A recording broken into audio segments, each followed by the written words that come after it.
just wild times. One of the, there's been so many tropes over time too, obviously in memes in the Bitcoin community. And I think of American HODL 6.15. Now it's, as we print more dollars, obviously that the amount of sats that someone can take on right now and purchase obviously gets less and less. Maybe it's 0.21. You can buy a mansion with 0.1 Bitcoin someday. What would you say to people when they say, "Oh, I've missed the boat"? Because this makes me think of this. Is why I was just thinking of this and laughing to myself, because they find themselves going into Solana, XRP, Ethereum, et cetera, whatever it might be, Cardano, and they get into these. Oh, it's only 10 cents.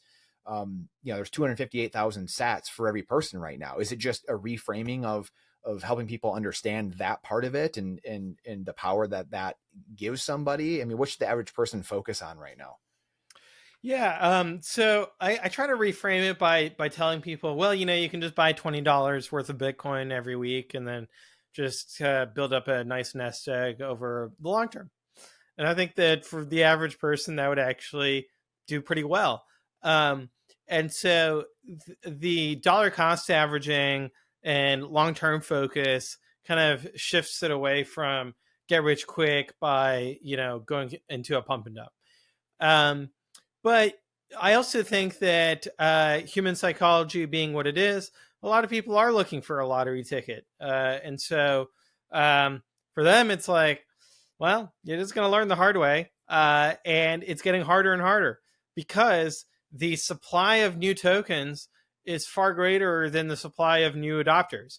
And so on Solana, for example, they've got this feature, Pump.Fun, where you can just spin up a new token really easily and start trading it. And that's, it's a way for people to get educated about the superabundance of cryptocurrencies. We saw it with the president. He came out with his Trump token, and then I don't know if 24 hours passed before there was the Melania token, and so on and so forth. And so there's an infinite number of these tokens. People have to learn the hard way, or a lot of them do for that matter. It's so funny you say that, because I had heard that the Melania coin wasn't even the Trump's doing, but which whether it is or isn't, it goes right to your point of like the Solana pump fun or whatever. Like, who knows? Like, it could have been someone just making the meme coin, which is brilliant, I guess, to a large extent, of like, hey, I'm playing right off the back of this, and I don't know if we know if it was actually the Trump thing or someone just went on Solana and made a Melania coin. I mean, it's just wild. Like you say, they're gonna FAFO, right? We're gonna F around to find out. So that's amazing. Now I have to look that up of was Melania legit or not? I've got a bag of Melania. I want to see. Honestly, Pierre, I don't. So every person I've heard talking about it has said that it was a Trump doing, or a Trump offering, in essence. I've only heard one or two places, and it was like really early on that the people were saying it's not theirs actually, which I immediately accepted in my mind, because I thought it was Solana. I thought it was just people jumping on Solana and being like, oh, okay, like I get it, that makes sense. But then everyone that talks about it after since then has said that it was a Trump thing, and I just never looked into it. But to your point, I guess that's why I thought about it, because it could have been whoever just jumping on Solana and making a Melania coin, which is pretty ingenious actually, if you're one of these crypto lottery ticket guys. So what in saying all that though, so in this theme of getting SaaS, dollar cost averaging everything, you get this the objection of, well, there's not a fair distribution, we got to go to something else. I mean, this just came up with Jason Calacanis the other day, right? And him saying, oh, I've got the new Bitcoin, and everyone's got the new Bitcoin. And what do you say, where if you're sitting here with Jason and you're on the All In pod, what are you telling Jason Calacanis? Well, so people have tried to reset things several different ways. One was like Ethereum or Solana of, we're going to have VCs, we're going to have pre-sale, we're going to have insiders. Another is like WorldCoin of, we're going to distribute this using your biometrics so that we can really get an equal distribution.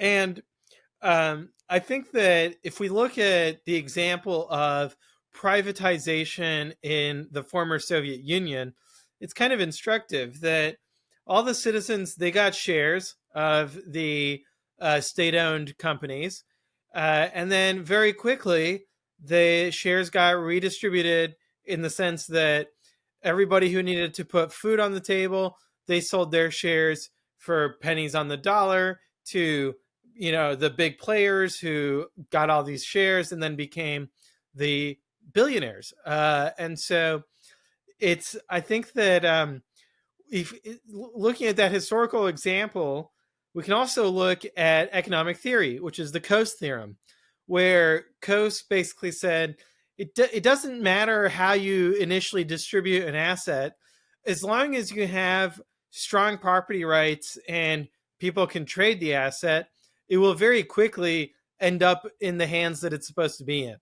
And so I think that the idea that, oh, if we do a new kind of distribution of Bitcoin, that the end state will be materially different than Bitcoin's end state, I think that's delusional. I think that that's, trying to play God.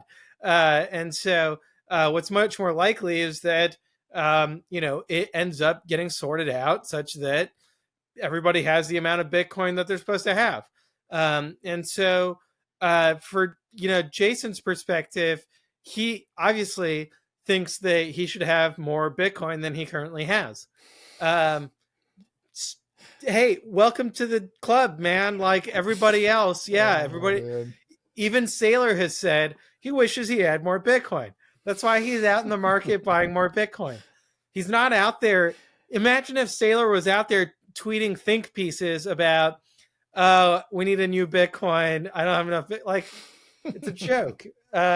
Just so Jason has the means to go buy more Bitcoin. I know he does. So Yeah, that's what he should be doing.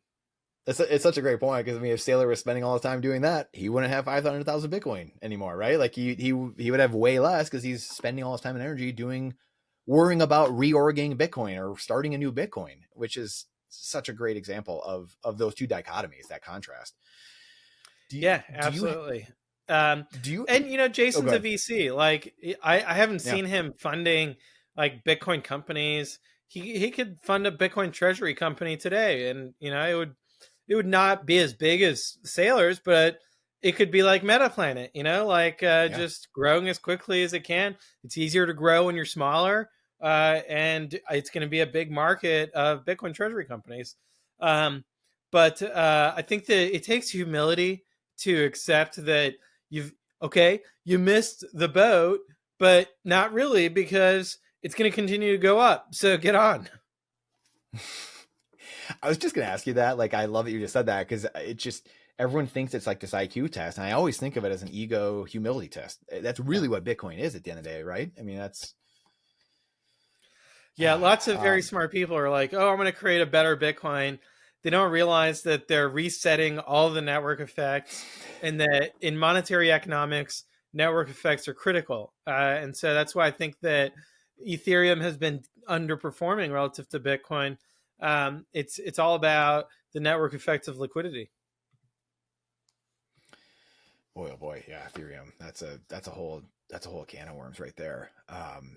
Boy, speaking of that, in a sense, I mean, it's not directly related, but somewhat tangential, I guess. What are your thoughts on that? The mempool has been pretty cleared out the last little while. What are your, this is something that a year or two ago, a couple of years ago, everyone's screaming and crying, and look, it's always the there's too many transactions and the fees are too high. So it's, like you said earlier, in a way, like Bitcoin's broken, it's going to break. And then now it's like, well, miners can't get along now. How, the mempool is clear. I thought we never see the mempool clear again. Is this just TikTok next block? This is Bitcoin doing its thing and just kind of always doing the opposite of what everyone thinks it's going to do.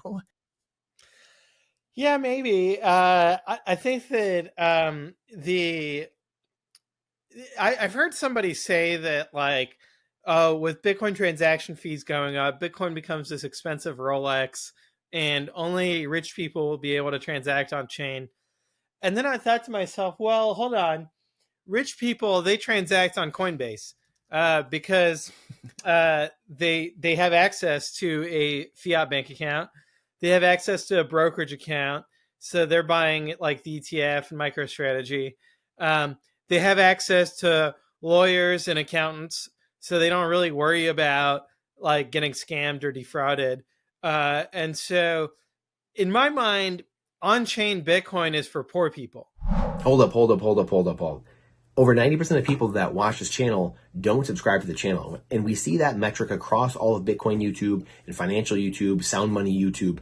That is crazy. Let big tech know that people want what they are getting here. They want sound money education. They want more truth. We do that by subscribing, and it also gives more resources to the content creators to provide more for you. I'm a consumer as well. I love watching this. This is why I give back. It's a calling inside, but I also learned so much over the last 15 years from YouTube that I want to give back to the community that gave so much to me. So I thank you more than you know. Please subscribe. Please subscribe to the other channels. Now back to the episode. It's for people who don't have access to a bank account and who, it's just easier for them to open up a wallet than it is to open up a Coinbase account. And so on-chain fees being low makes sense that they can afford it. And even if the on-chain fees were a little higher, they can use Lightning and, open and close channels just occasionally and save money that way. But I really think that on-chain is all about, it's about trust minimization, right? And so if you live in a low trust society where you literally, like there's no financial institutions because everybody's always scamming each other, far worse than here in the United States, then yeah, okay, it makes economically rational sense for you to use on-chain Bitcoin. If you like that clip, then you definitely got to check out this next spicy clip. I think you're really going to like it. Come on, check it out. But if you want the full version, the full interview, then check that out over here. Come on, do it. I'll see you in there.